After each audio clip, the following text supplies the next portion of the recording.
Crypto Lovers Trading Group, Altcoin Tuesday. We're going to take a look at these correlated trades here really quickly. Midday, it's a little bit after 3 here in the U.S. on the East Coast. Hope everybody is doing well. We got a little bit of action happening, obviously, again here. Playing these moves really off the technical. It's pretty clear, pretty solid clear here in the last 48 hours, really, a lot of these entries. So it's basically a perfect opportunity to use the RSI QRT and use your correlated trading methods. If you're in our group, if you're not familiar with those things, you certainly can join our free trading community Discord. Send me an email, mycryptoballers@gmail.com. I can send you a link. And you can follow us on Facebook as well as on the Twitter. But let's take a look at Ethereum really quickly because it's pretty interesting. And I have here open on the screen 2 indicators right now that I'm going to cover in some more in-depth and some videos going forward.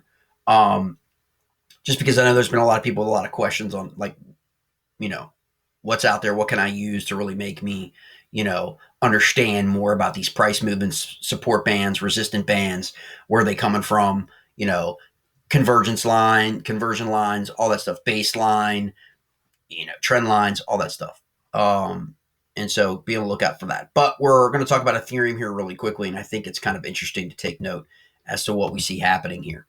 Obviously, we're selling down, okay, on the 4-hour, but we got a little green action happening right here going into the evening session, which I want to keep an eye on. And here's why. Off of that 2190 to 2200 level, there tends to be a lot of support there, okay? And what I mean by that is a lot of bubbles on the onchain metrics, the IO map that we use, that basically identify supply and demand barriers for your altcoins. It's a great onchain metric to use.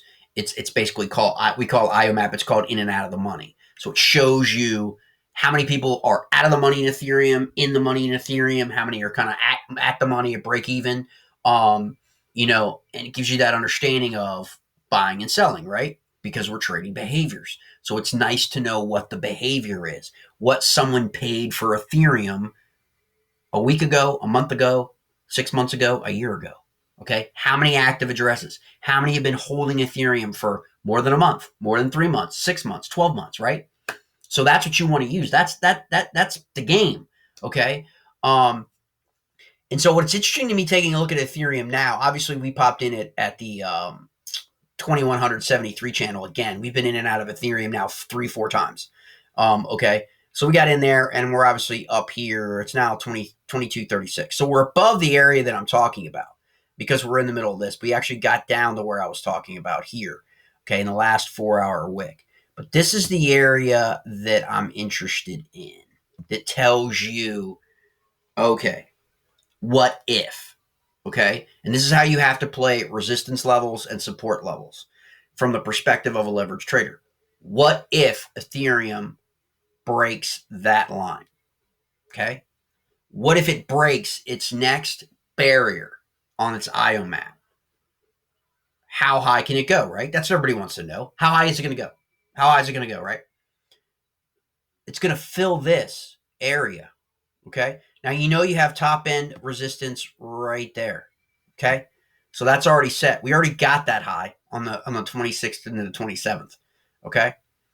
So that's part of your zone. And then this is part of your zone, right? So here's basically your zone. Okay. I know you guys enjoy my artwork.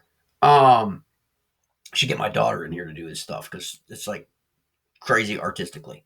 And that's what I'm interested in looking at.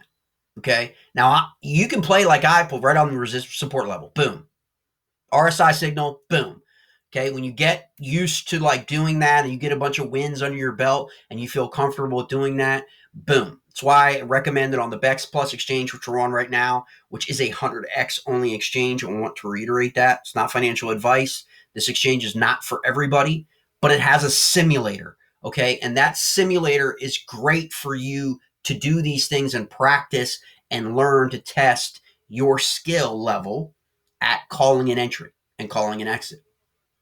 I still use the simulator, okay? Because you're always learning in this game, okay? And so that's the area here that I'm interested in looking at, and I think Ethereum is going to fill.